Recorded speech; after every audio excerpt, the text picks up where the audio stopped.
Hi friends, welcome to my channel. ఈ వంకాయలను చూసేది మీకు ఆల్రెడీ అర్థమై ఉంటుంది. నేనైతే వంకాయ పూర్ణం చేస్తున్నా. వంకాయ పూర్ణానికి ఏమేమి కావాలో చూపిస్తాను అండి. ఫస్ట్ అయితే నువ్వులు, ఒక చిన్న గ్లాసు నువ్వులు తీసుకొని వేపుకోవాలండి. కొంచెం వేపుకోవాలండి. వేపుకొని కొంచెం కొబ్బరి, నువ్వులు మిక్సీ వేసుకోవాలండి. మిక్సీ వేసుకొని అందులోనే కారపొడి, రుచికి తగ్గ కారపొడి,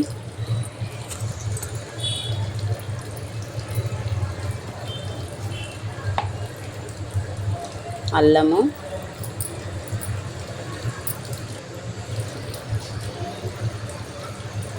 పచ్చి ధనియాల పొడి,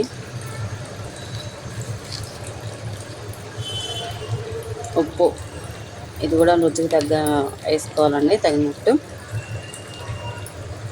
కొంచెం పసుపు, ఇంకొంచెమే వేస్తున్నా ఎందుకంటే పోపులో కొంచెం వేద్దామని. వేసేసి కొన్ని వాటర్ పోసేసి ఇది పేస్ట్లో వేసుకొని అట్లా మిక్సీ వేసుకొని పక్క పెట్టేసుకోవాలండి. పక్క పెట్టేసుకొని వంకాయలను ఈ విధంగా కట్ చేసుకొని పక్క పెట్టేసుకోవాలి. ఇవైతే నేను కోసి ఉప్పు నీళ్ళల్లో వేసాను కట్ చేసి. ఇప్పుడు మనం రెడీ చేసుకున్న పేస్ట్ ఉంది కదండి, అది ఈ విధంగా ఫిల్ చేయాలి. ఈ విధంగా పెట్టుకోవాలి. పెట్టుకొని 2 పచ్చిమిర్చి, ఒక ఉల్లిగడ్డ కట్ చేసుకోవాలండి. కట్ చేసుకొని దీన్ని ప్రిపేర్ చేద్దాము. ఒక కడాయి పెట్టుకొని కొంచెం ఆయిల్ అయితే ఎక్కువనే పడుతుంది.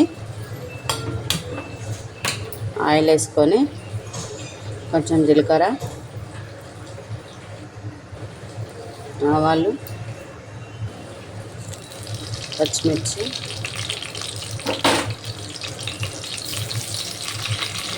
ఉల్లిగడ్డ వేసి గోలనివ్వాలి.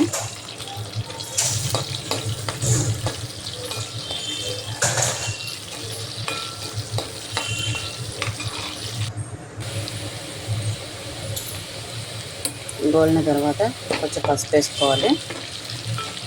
మనం అన్ని అల్లం అవన్నీ ఆల్రెడీ మిక్సీ చేసి పెట్టుకున్నాం కాబట్టి ఇందులోకి ఏమి వేయట్లేదు. ఇవి గోలిన తర్వాత వంకాయలు పెట్టుకోవాలి. వంకాయలను వేసుకోవాలి.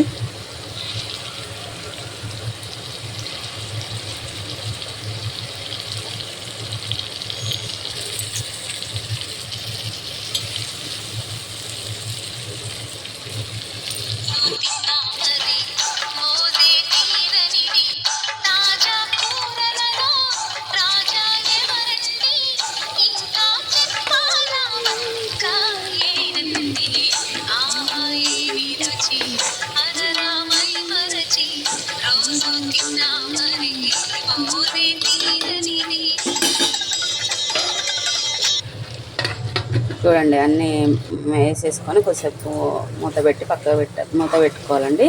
చూడండి, మంచిగా మగ్గినవి. కొంచెం గోలనివ్వాలి. పోతున్నవా ఇలా గోలిన తర్వాత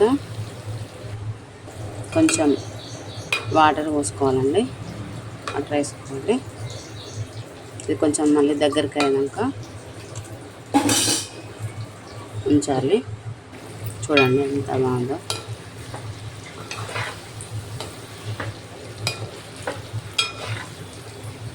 సూపర్ టేస్ట్ ఉంటుందండి. చాలా అంటే ఒక్క ముక్క పెట్టుకుంటే చాలా అన్నం అంతా తినవచ్చు.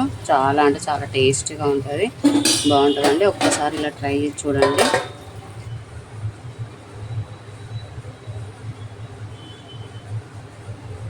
ఇలా కొన్న తర్వాత లాస్ట్కు కొంచెం కొత్తిమీర,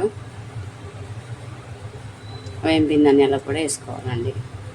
అంతే అండి, సింపుల్గా అయిపోతుంది. నా వీడియోస్ మీకు నచ్చుతున్నాయా లేదా కామెంట్ చేయండి ప్లీజ్ అండి.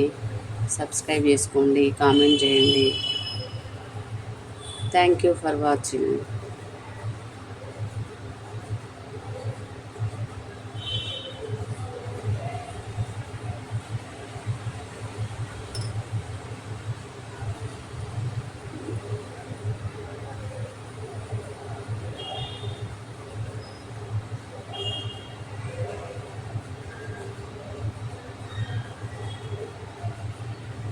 థ్యాంక్ యూ అండి.